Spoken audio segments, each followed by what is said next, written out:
नमस्कार दोस्तों, आप देख रहे हैं between the lines by Sunil. आप जानते हैं कि मैं रोजाना एक विश्लेषणात्मक खबर लेकर आपके सम्मुख हाजिर होता हूं। आज का टॉपिक है कैसे ईरान का जेन जी आंदोलन अचानक देशभक्ति की लहर में बदल गया। जेन जी यानी साल 1997 से 2012 के बीच पैदा हुई वो पीढ़ी जिसे इंटरनेट, स्मार्टफोन और सोशल मीडिया ने गढ़ा है। इस पीढ़ी ने दुनिया को दिखा दिया है कि जब यह सड़कों पर उतरती है तो बड़े बड़े तानाशाहों और दशकों पुरानी राजनीतिक व्यवस्थाओं के सिंहासन डोल जाते हैं। साउथ एशिया में इसका सबसे बड़ा ट्रेलर दिखा है। श्रीलंका में आर्थिक बदहाली से गुस्साए युवाओं ने राष्ट्रपति को देश छोड़कर भागने पर मजबूर कर दिया, तो वहीं बांग्लादेश में छात्रों के एक उग्र आंदोलन ने 15 साल से राज कर रही शेख हसीना की सत्ता को बेदखल कर दिया। और नेपाल में इसी युवा शक्ति ने पारंपरिक नेताओं को ठेंगा दिखाते हुए नए चेहरों को व्यवस्था के शीर्ष पर पहुंचा दिया। लेकिन कहानी का एक दूसरा पहलू भी है। जब यही जेन जी क्रांति ईरान की सड़कों पर उतरी, महसा अमीनी की मौत के बाद विमेन लाइफ फ्रीडम के नारे गूंजे, तो पूरी दुनिया को लगा अब ईरान में आयतुल्लाह खामेनी का शासन खत्म हो जाएगा। लेकिन ऐसा नहीं हुआ। महीनों चले हिंसक संघर्ष और सैकड़ों युवाओं की शहादत के बाद भी ईरान की इस्लामिक हुकूमत टस से मस नहीं हुई। अब सवाल यह है कि आखिर ऐसा क्यों हुआ। जो युवा आंदोलन बांग्लादेश, श्रीलंका और नेपाल में पूरी तरह सफल रहा, वो ईरान में आकर दम तोड़ गया। जब घर के भीतर आपस में कितनी भी लड़ाई हो, लेकिन अगर कोई बाहरी दुश्मन घर पर हमला कर दे तो सारे आपसी मतभेद बुलाकर पूरा परिवार एक हो जाता है। यह इंसानी मनोविज्ञान का वो नियम है जिसे राजनीति की भाषा में rally around the flag effect कहा जाता है। साल 2026 में इस नियम का सबसे बड़ा और सबसे चौंकाने वाला उदाहरण दुनिया को ईरान में देखने को मिल रहा है। साल 2026 की शुरुआत तक पूरी दुनिया को लग रहा था कि ईरान की जेन जी पूरी पीढ़ी यानी वहां के आधुनिक इंटरनेट से जुड़े युवा किसी भी वक्त आयतुल्लाह के शासन का तख्ता पलट कर देंगे। महसा अमीनी की मौत से भड़की चिंगारी ने देश में आंतरिक विद्रोह का माहौल बना दिया था। लेकिन फिर 2026 की वो तारीख आती है जब अमेरिका और इजराइल मिलकर ईरान पर ऑपरेशन एपिक फ्यूरी के तहत सीधे मिलिट्री हमले शुरू कर देते हैं। और यहीं से इतिहास एक ऐसा यू टर्न लेता है जिसकी कल्पना वॉशिंगटन या तेल अवीव के बड़े बड़े स्ट्रैटेजिस्ट ने भी नहीं की थी। जो युवा कल तक अपनी ही सरकार के खिलाफ बगावत का झंडा बुलंद कर रहे थे, वे अचानक सड़कों पर सरकार विरोधी नारे लगाना बंद कर देते हैं और अपनी मातृभूमि की रक्षा के लिए देशभक्त बनकर खड़े हो जाते हैं। आज हम डिकोड करने की कोशिश करेंगे कि आखिर ईरान के युवाओं के दिलो दिमाग में यह अविश्वसनीय बदलाव कैसे आया, क्यों पश्चिमी ताकतों का यह दाव पूरी तरह धराशायी हो गया। तो पहला है बाहरी हमला और सामूहिक चेतना का जागना। इस मनोवैज्ञानिक बदलाव को समझने के लिए हमें उस जमीनी हकीकत को देखना होगा जो हमलों के बाद पैदा हुई। जब अमेरिका और इजराइल की मिसाइलें ईरान के शहरों पर गिरने लगी तो उन मिसाइलों ने यह नहीं देखा कि नीचे रहने वाला युवा सरकार का समर्थक है या विरोधी। तेहरान, इस्फहान और शिराज जैसे शहरों में जो तबाही मची, उसने ईरान के आम युवाओं को एक कड़वा एहसास कराया। उन्हें समझ आ गया कि पश्चिमी ताकतें ईरान में लोकतंत्र या महिला अधिकारों को बचाने के लिए नहीं आई हैं, बल्कि वे उनके देश के वजूद, उनकी संप्रभुता पर हमला कर रही है। ईरान के इतिहास को अगर आप पढ़ें तो पाएंगे कि यह एक बेहद गौरवशाली और प्राचीन सभ्यता रही है। ईरानी नागरिकों में चाहे वे सरकार से कितने भी नाराज हो, राष्ट्रवाद और अपनी मिट्टी के प्रति वफादारी कूट कूट कर भरी होती है। जैसे ही विदेशी जेट विमानों ने उनके आसमान को घेरा और ईरान के युवाओं के भीतर सोया हुआ फारसी राष्ट्रवाद जाग उठा। जो युवा कल तक हिजाब कानून का विरोध कर रहे थे, आज वे सोशल मीडिया पर लिख रहे हैं कि हम अपने हकों के लिए अपनी सरकार से लड़ सकते हैं, लेकिन हम अपने देश पर किसी विदेशी का कब्जा बर्दाश्त कतई नहीं करेंगे। दूसरा है लीबिया, इराक और सीरिया का खौफ, रेजिम चेंज का सच। ईरान की जिंजी पीढ़ी अनपढ़ या कटी हुई पीढ़ी नहीं है, यह दुनिया की सबसे ज्यादा पढ़ी लिखी और इंटरनेट सेवी युवा पीढ़ियों में से एक है।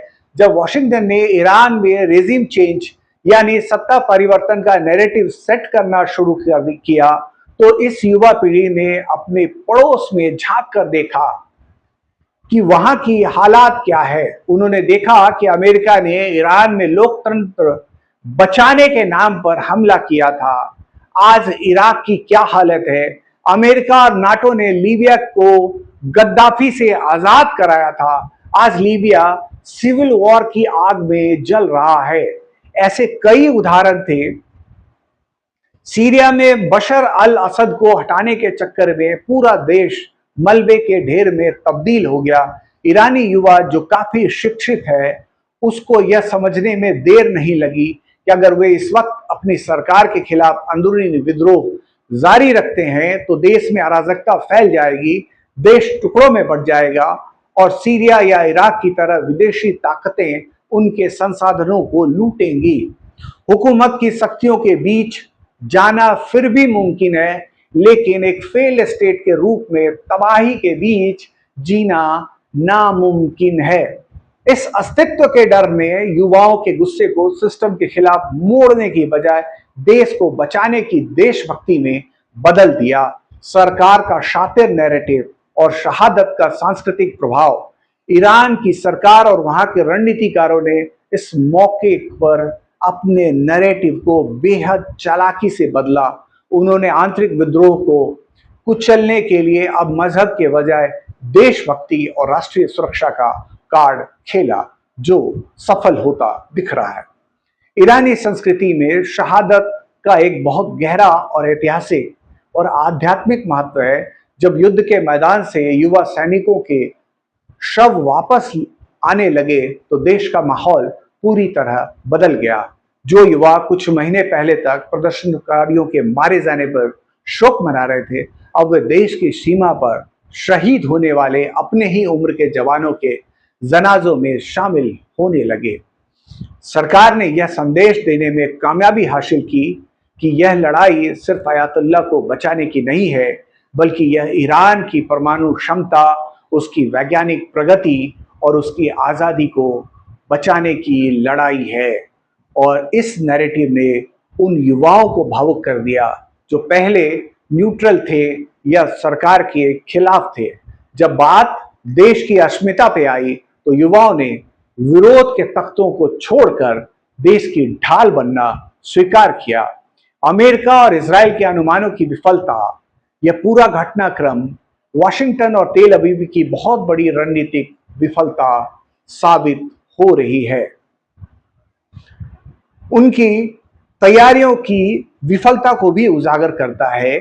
अमेरिका और इजरायली खुफिया एजेंसियों का यह अनुमान था कि जैसे ही ईरान पर बाहरी हमले होंगे, वहां की जनता और विशेषकर युवा पीढ़ी सरकार के खिलाफ उठ खड़ी होंगी। नतीजा, उन्हें लगा था कि आंतरिक असंतोष और बाहरी मिलिट्री दबाव मिलकर ईरान के सिस्टम को नेस्त नाबूद कर देंगे, लेकिन वे ईरानी समाज की गहरी बनावट, स्ट्रक्चर को समझने में नाकाम रहे।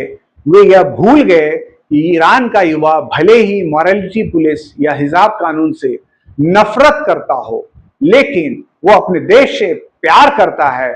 इस रणनीतिक भूल का नतीजा यह हुआ कि जिन हमलों का मकसद ईरान को अंदर से तोड़ना था, उन्होंने ईरान को अंदर से और मजबूत और एकजुट कर दिया।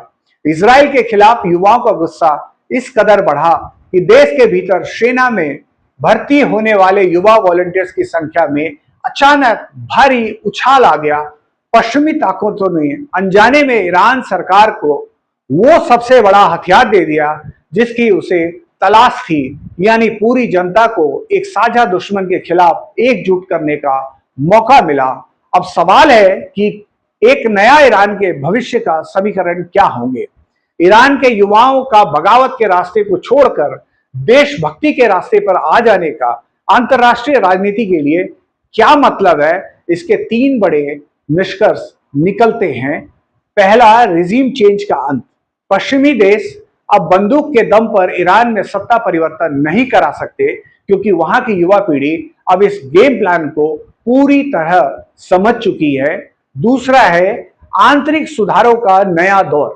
हालांकि युवा इस वक्त देश के साथ खड़े हैं, लेकिन युद्ध खत्म होने के बाद सरकार पर सामाजिक और आर्थिक सुधारों का दबाव और बढ़ेगा, क्योंकि युवाओं ने देश के लिए अपनी वफादारी साबित की है। तीसरा है राष्ट्रवाद की जीत। यह साबित हो गया है कि वैचारिक मतभेदों पर हमेशा राष्ट्रीय पहचान और संप्रभुता भारी पड़ती है। ईरान का ज़ेंजी युवा आज हारा नहीं है, ना ही वो सिस्टम के सामने झुका है। उसने सिर्फ अपनी प्राथमिकताओं को बदला है। उसने तय किया है कि घर की मरम्मत बाद में भी हो सकती है, लेकिन पहले घर को बाहरी हमलावरों से बचाना जरूरी है। इस कूटनीतिक और मनोवैज्ञानिक शतरंज ने दुनिया को सिखा दिया है कि राष्ट्रवाद की जड़ें कितनी गहरी हो सकती हैं। ईरान के युवाओं के इस ऐतिहासिक फैसले और बदलते नैरेटिव पर आपकी क्या राय है? कमेंट सेक्शन में अपनी बात जरूर रखें।